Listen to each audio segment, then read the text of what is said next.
Okay, I'm reading the next chapter, chapter 11, and it's called School. Several weeks of school and life in Arteme flew by. There was so much to learn, like what acting was and how to tell if music sounded happy or sad, how to write, not a story yet, but actually how to write numbers and letters. Alex and the others could read, of course, but they had not been permitted to write. They'd never seen pencils before. Only the governors could authorize a teacher to write out lessons in private, and even then they were very careful to monitor the sorts of things a teacher would teach. Mostly it was math formulas and equations. After all, to be successful in the quillitary, one needed only to know certain things, and writing wasn't one of them. The high priest Justine warned that writing led to creativity, and creativity led to revolt, which was very bad. But now, with this exciting world awaiting them, the unwanteds dove into their studies. It didn't feel like school at all. And while each child took classes at all the arts, each also had one particular art to focus on. For Alex, it was drawing and painting. For Megan, it was music. For Lonnie, it was writing and storytelling. But Lonnie excelled in almost everything she put her mind to. And Samid was practically born to act on the stage.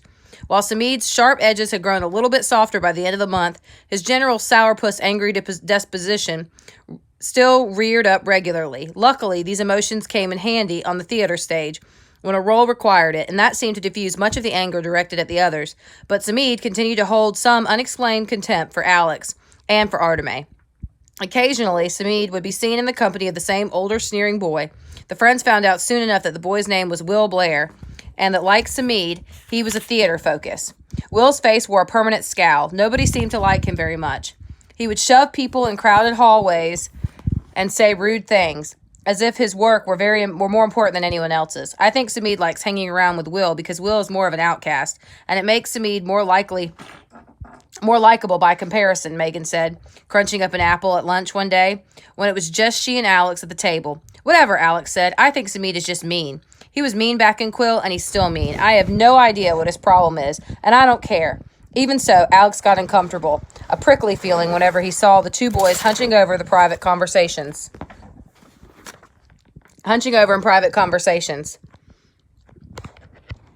And stealing glances around them or studying. Alex, as they whispered, it was rather unsettling. But mainly, Alex absorbed himself in the art under the instruction of Arteme's finest painting teacher, Miss Octavia, an octogator.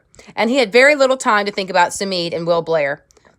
Don't be afraid of me, Alex, the octogator had said when Alex first met her face to face with her alligator mouth full of teeth and half her octopus tentacles floating around, almost as if she were walking on air.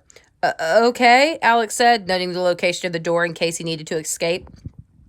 I'm Miss Octavia. Mr. Today created me many years ago to cover an area of instruction in which he was not particularly gifted. The fine art of drawing and painting. Wasn't it thoughtful of him to give me so many ways to excel in my craft? She carried on with her eraser, a paintbrush, a pencil, charcoal sticks, and a palette, and a cup of coffee, and could work on various tasks simultaneously. Alex nodded. He glanced at her sharp teeth gleaming in the brightly lit room. I bet all your students listen to you. Quite right, Miss Octavia grinned. Alex learned quickly over his first few weeks to use a pencil, charcoal, ink, and paints, experimenting with colors and depth, precision lines, and vast strokes with his paintbrushes. He began by drawing and painting simple objects like a shoe, a pineapple, and a cactus, and moving on to structures and landscapes. You've got a special way with that brush, Alex, and a keen eye for color, Miss Octavia said, her appendages floating around her, busy with tasks. Your paintings are your forte. I think you're one of the most promising students I've ever had. She gave an approving nod despite her stern, bulbous eyes peering through the wire glasses that perched on the alligator snout. With 8 appendages, Miss Octavia could create vast paintings and charcoal drawings in no time, and she expected perfection from her students. But she had a soft spot for Alex and praised him liberally. With all this praise, Alex was certain he would soon be allowed to begin further training. I can't wait to advance to magical warrior training, Alex said one day. Do you think it'll be soon? The odd look on Miss Octavia's face stopped him. All in good time, she said. Oh, Alex said, looking away ashamed, determined never to ask that question again. Megan adored her instructor, too, Miss Claire Morning. Miss Morning was a tall, striking woman of 40 or so, with long, honey-colored hair and a warm complexion.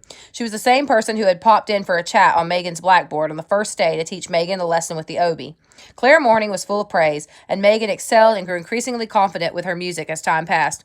Megan not only enjoyed playing the obi and the piccolo, but she loved to dance and sing as well, and her voice had such a mesmerizing lit that the people and creatures alike often felt compelled to stop in the hallway outside the practice room just to hear Megan sing.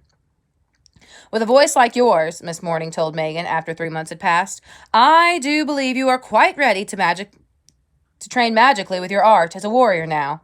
Megan, I will talk with Mr. Today about it this afternoon. Megan's face lit up. She'd been dying to start her magical training ever since she saw her brother perform magic on the day she reunited with him. Yes, she said, I've been so impatient. I'll be the first in my class to start. She grinned. Alex was going to be so jealous. Miss Morning smiled. Your gifts are very strong like your brother's. He was the first of his class to begin magical training as well. Her voice turned contemplative. But you may want to ask him about how to best deal with your successes in front of your friends. I know he had quite a difficult time being the first. Did he? Megan asked. He didn't mention that. Miss Morning sat down at the desk next to Megan. It's because you are all so unused to expressing yourselves. Because you weren't allowed to.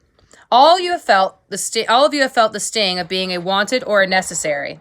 It's not of not being a wanted or a necessary. It's not a pain that goes away quickly, and it resurfaces sometimes without warning. Megan grew somber. You're right, she said, but that's why being the first feels really nice. Like, actually. I'm actually, she blushed and scraped the toe of her sandal on the marble floor. Like I'm valuable or something. Miss Morning patted Megan's shoulder and tipped the girl's chin up. You are valuable indeed, she said quietly. Then why? Because this will feel like another failure to your friends.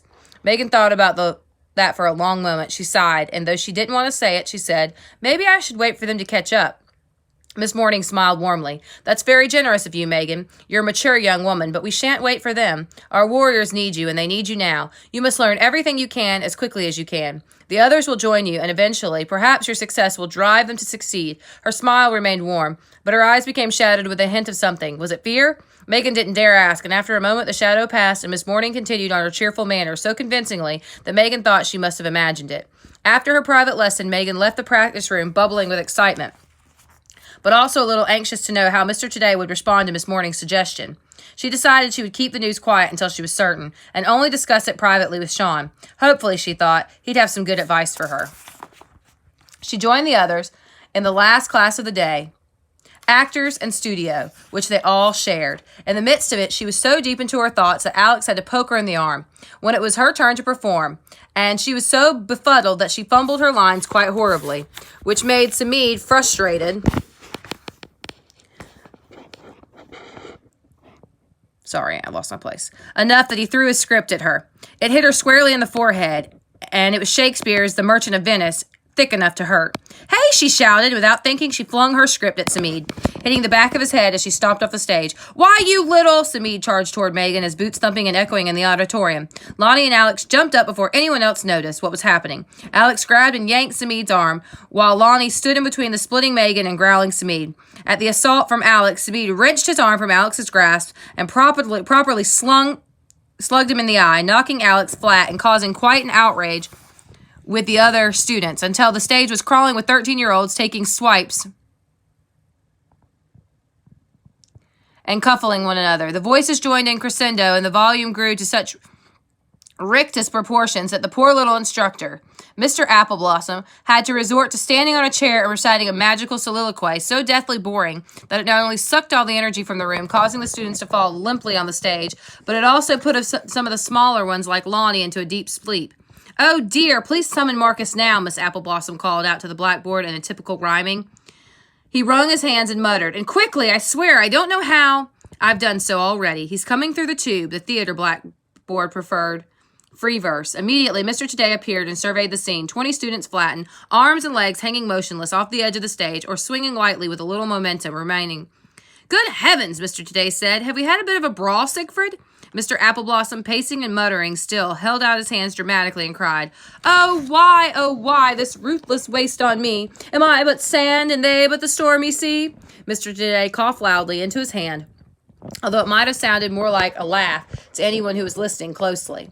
When he could speak again, he smiled politely. Dear, dear Siegfried, your troubles are great indeed, and yes, it's true this sort of thing rarely happens elsewhere, but surely you understand the nature of theater. And it's desperate want for dramatics, don't you? Mr. Today had to sort of squinch his lips together to keep from the all-out grin, which would of course led to chuckling, which wouldn't be good for any of them at the moment. "Aye," said Mr. Appleblossom, "'tis true, the action's in the stage. However, wishes me they'd tone the rage. For what but spells is there for me to do to stop the madness? For you slug me too?" He dropped his arms heavily at his side and gazed impatiently at Mr. Today. "You did the right thing, Siggy." He turned toward the stage. "Did you hear that, students? I want you to think about your actions, because next time Mr. Appleblossom won't be quite so kind in stopping you. If you don't work out your differences in a proper manner next time, he'll use a stinging soliloquy rather than a boring one, and you'll all be very sorry that it came to that. Is that clear?" Mr. Today didn't wait for another answer. Since the children were rather unlikely to speak, he turned back to Mr. Appleblossom. "Let's hope this is the last of it for the group," he said quietly. Mr. Appleblossom sighed again, but this time it was a more relaxed sort of sigh, or maybe just a simple letting out of breath. "Great thanks and more, my friend. I'll keep them here. Perhaps you'll join me later for a cup of tea?" interrupted Mr. Today. "Of course. Just let them go when the spell wears off. Incidentally, what strength spell did you use? A temporary one, I hope." "Well, 'twas quite a row, you'll understand. An hour less or more, we'll sure disband." "Fine and good. If you need me again, please summon." And with that, along with a hasty shaking of Mr. Appleblossom's hand, Mr. Today disappeared inside the tube before the instructor could fire off another rhyming couplet. When the spell wore off, each child regained his full presence at his own pace, the bigger students before the smaller. Samid was first, being quite solid and muscular already for his age. He stood and looked at the scene, at Alex's face now puffing up in red and purple. He hung his head slightly, feeling a bit ashamed. "May I go?" he asked Mr. Appleblossom. The instructor didn't pause as he scratched notes into his paperwork. He merely nodded stiffly. But Samid, nearing the tube, heard Mr. Appleblossom say, "You know, Samid, no rival can compare his acting gifts to yours, but I declare if you don't shake this attitude, and soon, I'll drop you from my program. You'll be a goon." Samid's face beamed and the reproach. Yeah, he couldn't resist giving the little man a puzzled look. "Goon?" Mr. Appleblossom sighed impatiently. "Gone, then. Oh, my stars, I hate imperfects." Samid dropped his gaze, entering the tube. "I'm sorry, sir, I meant no disrespects," he completed the couplet for his teacher. When Samid was gone, Mr. Appleblossom tapped his forefinger against his lips, and after a thoughtful moment, smiled grimly at himself.